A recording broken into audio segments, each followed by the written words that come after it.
नमस्कार. मी सौदागर गणपत नकाते, मुक्काम पोस्ट अकोला, तालुका सांगोला. मी माझ्या शेतामध्ये 1.5 एकर मक्याचं शक्तिवर्धक हायब्रिड सीड्सचं 1627चं बियाची लागण केलेली आहे आणि 11 जुलैला लागण केलेली आहे. आज तागत 100 दिवस झालेले आहेत. तर मी मक्याला सुरुवातीला तणनाशक आणि कीटकनाशक अळीसाठी औषध मारलेलं आहे आणि साधारण एक 4-5 पोती 24-24 आणि 18-46 अशी खतं वापरलेली आहेत. तर पूर्वीपेक्षा यावर्षी माझ्या शेतामध्ये 40 ते 45 एकरी उतार निघेल मला असे आहे.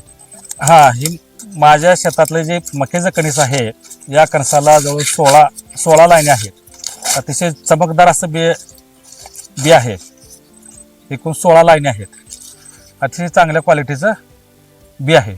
मी माझ्या शेतामध्ये पहिल्यांदाच शक्तिवर्धक हायब्रिड सीड्सचं 1627चं बियाणं लावलेलं आहे आणि इथून पुढं मी हेच बी वापरणार आणि इतर शेतकऱ्यांनी सुद्धा सर्वांनी हे बी वापरावं अशी माझी नम्रतेची विनंती आहे.